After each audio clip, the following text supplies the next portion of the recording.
Arewa Plus TV. Mana.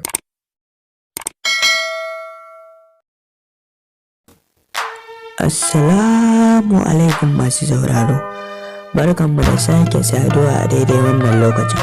Idan har yau ka fara zuwa gidan TV nan namu mai albarka, sai ka danna mana ƙararrawa sannan kai mana subscribe. Idan da matan can kai ma abokin zuwa gidan TV nan namu ne, sai ka danna mana like, ka hana da yi mana share, sannan kai mana comment na menene ra'ayinka akan wannan bidiyon. To masu sauraro, yau ba sai kun karkaɗa kunnuwanku domin gidan tibin nan namu ya ɗauko abin da zai ba wa kowa mamaki akan cece-kucen da ake ta faɗa a gari na cewa Ado Gwanja ɗan Dauda ne.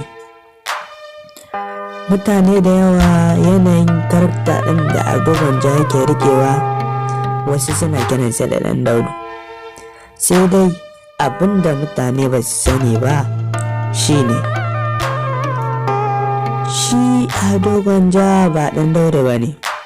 Kawai dai in aka ce mutum ya cika jarumi, kaga ya danganta a ce komai ya iya, to yana ɗaya daga cikin baiwar da Allah ya yi mai kenan, ta yadda zai iya lankwaya abinsa kamar yadda mutane suke kallon shi a ɗan Daudu, kuma a zahiri in kaga yana yin ma'amalarsa ba ɗan Dauda ba ne, amma mutane suna ɗauka kamar ɗan Dauda ne.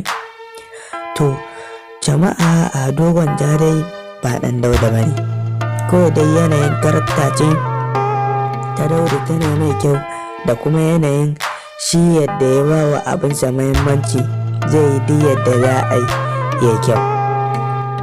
Amma bara ku ji daga bakin wani abokinsa wanda shi ɗan Dauda ne da matan can, bara ku ji daga bakinsa domin ku ƙara tabbatar da haka. Ga wanda ya sani ya sani, wanda ko bai sani ba, bara in gabatar masa da kaina. Kamar yadda kuka sani, suna na Anta Babba. To na shigo gidan nan ne domin kawai in ɗan wayo da mutane kai akan masu faɗin wasu 'yan maganganu masu cewa wai wani Ado Gwanja ɗan Dauda ne. To magana dai da gaskiya, Ado Gwanja ba ɗan Dauda ba ne. To ni shaida ne domin ni abokinsa ne, sannan zan so ku taya mu kanmu da addu'a wanda muke cikin Daudan nan. Ba a san ran mu muke Daudan nan ba, kawai dai ta gama shiga cikin jinin mu ne, amma ku taya mu da addu'a akan Allah Ubangiji ya cire mu daga Daudan nan. Amma wanda ya ɗauka magana ta da gaske ne, wanda ma bai ɗauka ba kansa ya yi ba. Ni dai kawai abinda na sani na faɗa muku gaskiya, Ado Gwanja ba ɗan Dauda ba ne. Bisalam.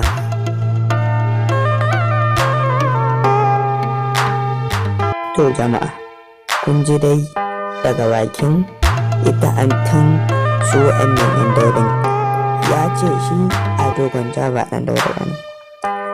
Kafin nan bara mu ɗan ba ku ɗan takaitaccen tarihin Ado Gwanja, daga nan kuma sai mu je mu faɗa muku abin da shi kansa ne karan Kano ɗan Kano, shugaba a Kano, kanan ma yana zaune a cikin gari da gamsuwa da cewa shi ya faso yana harkokinsa na rayuwa ne. Daga bisani kuma ya ga harkar ta fim tana burge shi da kuma waka. To a yanzu dai Ado Gwanja na ɗaya daga cikin celebrities na Hausa wanda suke ci da fim da kuma waka. Yana yin waka sosai, waka da mutane da yawa sun iya, musamman ma ɓangaren mata ya fi gane ɓangaren nan. To wannan kaɗan kenan daga tarihin Ado Gwanja.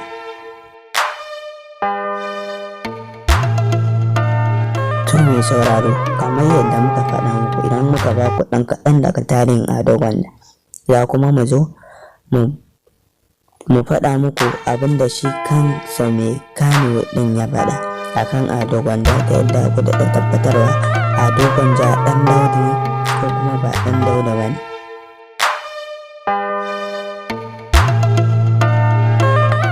To jama'a, mun tuntuɓi shi kansa shugaban 'yan Kano ɗin, watakan Ali Nuhu.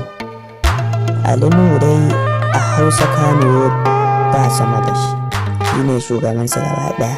To mun tambaye shi akan menene haƙiƙanin gaskiya Ado Gwanja ɗan Dauda ne ko kuma ba ɗan Dauda ba ne. sai dai sarki Alinu ya ce mana Ado Gwanja ba ɗan Dauda ba ne. To, ku danna mun subscribe sannan ku danna mun ƙararrawar sanar. Arewa Plus TV. Mana.